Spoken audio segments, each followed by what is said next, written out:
Your phone right now is running a setting you never consciously turned on. It's not in your recently opened apps. It's not somewhere obvious in your main settings menu. It sits quietly beneath layers of menus most people never open, collecting your contact list, tracking your precise location, and in some documented cases, recording audio through your microphone, all while the app responsible for this is sitting completely closed on your home screen.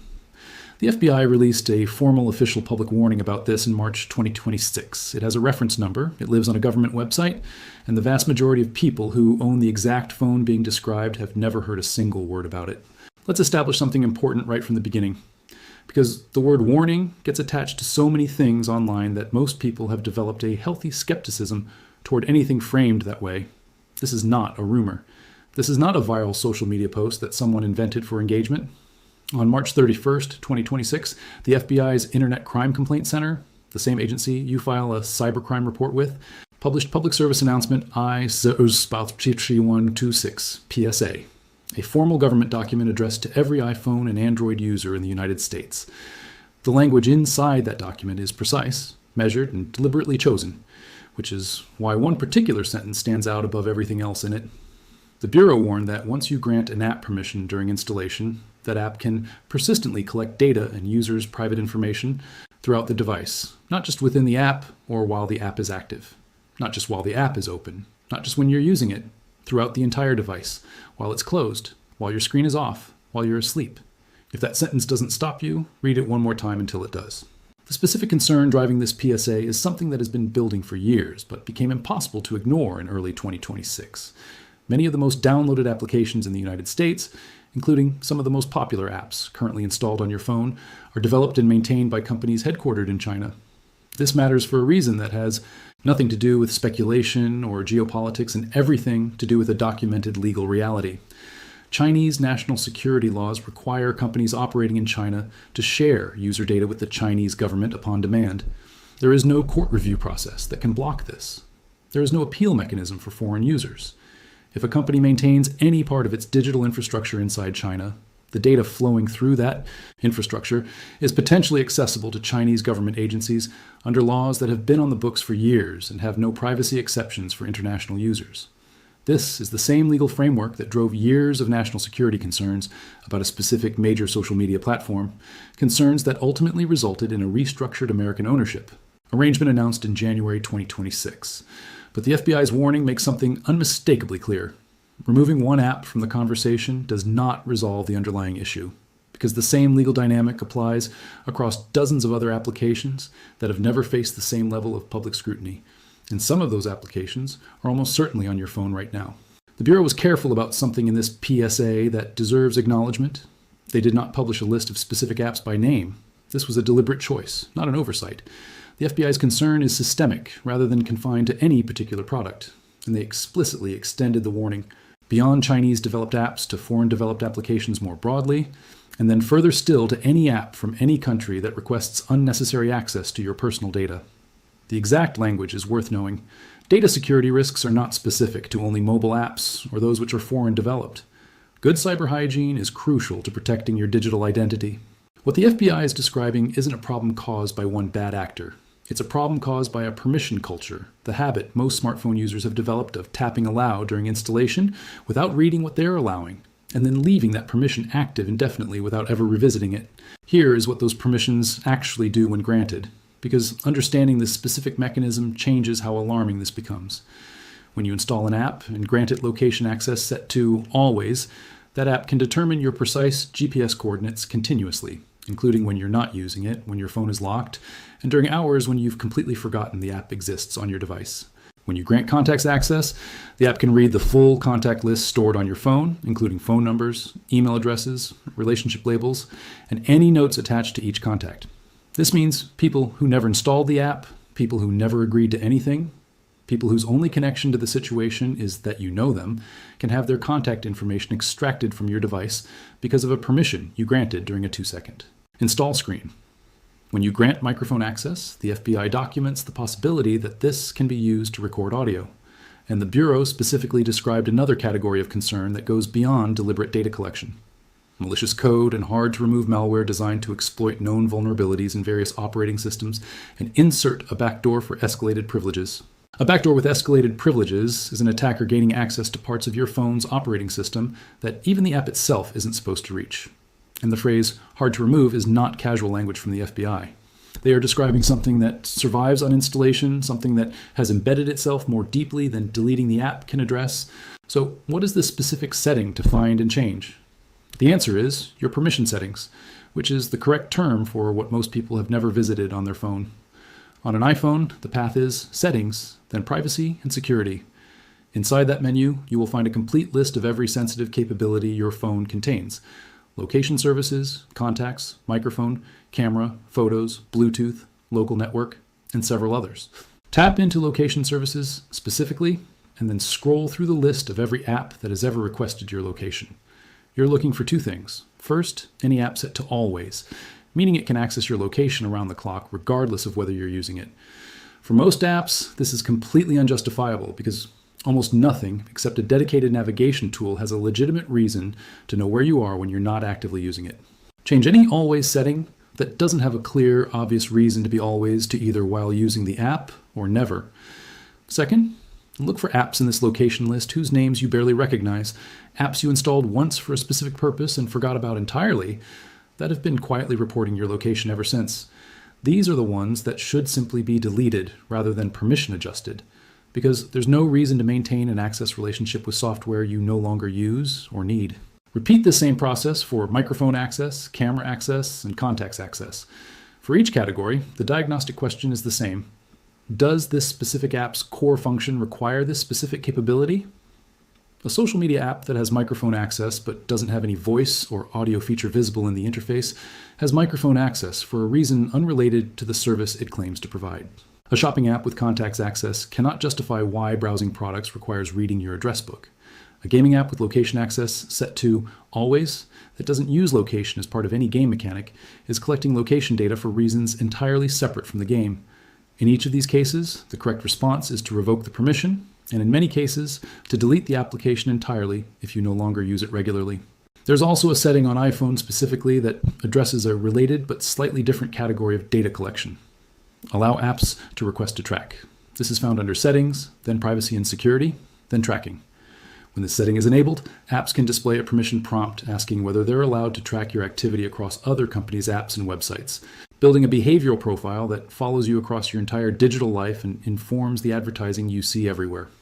When this setting is disabled, apps are blocked from even showing that prompt, which means they cannot obtain your consent for this type of tracking, even accidentally, during a moment when you're tapping through setup screens without reading carefully. The FBI's guidance to disable unnecessary data sharing encompasses this toggle directly, and turning it off costs you nothing in functionality while closing one of the most aggressive cross-app surveillance pipelines that currently operates on consumer smartphones. Now, let's connect this to a second formal government warning that applies to a different setting most people leave in its default state and never think about again. The National Security Agency, not a cybersecurity blogger, not a privacy advocacy organization, the actual National Security Agency, published formal guidance under the title Securing Wireless Devices in Public Settings that delivers a specific, blunt directive: turn off Wi-Fi, Bluetooth, and NFC whenever you are in a public space and not actively using them. This guidance was aimed at government employees and travelers, but its language explicitly covers any consumer smartphone. And the reasoning behind it is worth understanding rather than simply acting on, because the mechanism it's addressing is genuinely less obvious than it sounds. When your phone's Wi-Fi is switched on in a public environment like an airport, hotel lobby, coffee shop, or train station, your device is continuously broadcasting signals. Those signals include device identifiers, information your phone announces to the surrounding wireless environment as part of its normal function of searching for networks to connect to, receivers placed in public spaces, receivers you have no knowledge of and no ability to detect, can log those signals and build a record of where a specific device has been and when. A documented investigation by the New York Times found that location data generated by exactly this type of wireless signal activity was being purchased from commercial data brokers and used to track specific individuals' movements through their daily lives, sometimes with limited to no judicial oversight. The NSA's own guidance describes these background network scanning features specifically as potential surveillance vectors, which is a term intelligence agencies use carefully. The Bluetooth component of this same federal guidance is reinforced by a separate June 2026 advisory from the Federal Communications Commission, which formally directed smartphone users to turn Bluetooth off when it isn't actively connecting to a device. The FCC describes several documented attack categories that exploit open Bluetooth connections. Bluejacking, which involves sending unsolicited data to a visible nearby device. And bluebugging, a considerably more serious attack that can give an attacker partial or complete control over a connected device. The FCC added something particularly important. While Bluetooth normally requires a pairing process before data can be shared, attackers can in some cases bypass that step, which means the assumption that being unpaired automatically makes your Bluetooth exposure harmless is not always accurate. Multiple federal agencies have now issued guidance on this same point, including CISA, the Cybersecurity and Infrastructure Security Agency, whose consumer-facing mobile device checklist explicitly lists disabling unused radios as a standard hardening step. And NIST, the National Institute of Standards and Technology, which addressed the same risk surface in its mobile device security guidance. There's also a piece of guidance from this FCC advisory that strikes most people as odd the first time they encounter it, but makes complete sense once the mechanism is explained. Unpair your phone from rental cars before returning them.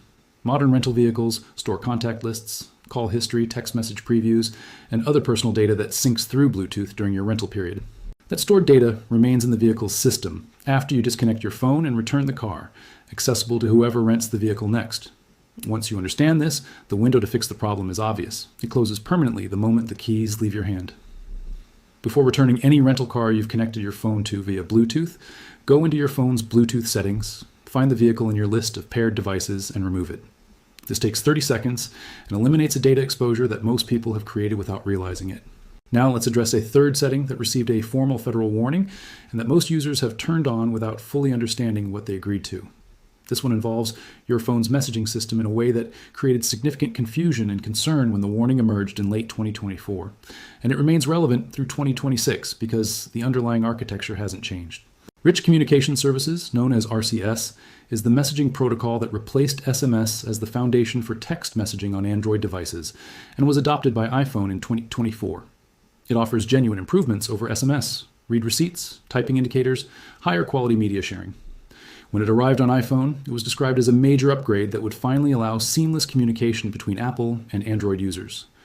What was not clearly communicated to most users is what the encryption situation inside RCS actually looks like. End-to-end encryption on RCS is only applied in one specific configuration. Both the sender and the recipient must be using Google Messages on Android. In any other situation, including the most common cross-platform scenario in 2026, an iPhone user messaging an Android user or vice versa, the conversation is not end-to-end encrypted. The message travels through carrier infrastructure, passing through servers that can technically read its content rather than going directly and privately from device to device. This is precisely the vulnerability that the FBI, NSA, and CISA jointly warned about in late 2024, following documented evidence that threat actors had accessed telecommunications infrastructure and used it to read communications that users believed were private because they were texted in the same way they'd always texted without realizing the underlying protocol had changed, or that the change came with an encryption gap. The specific guidance issued was to use dedicated end-to-end encrypted messaging apps for any conversation containing sensitive information, apps where encryption is applied regardless of what device the other person is using. Signal provides this guarantee. The RCS feature can be disabled if you prefer.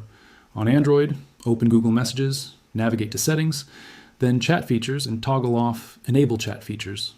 On iPhone, the setting is under Settings, then Apps, then Messages, where a dedicated RCS messaging toggle controls whether this protocol is active.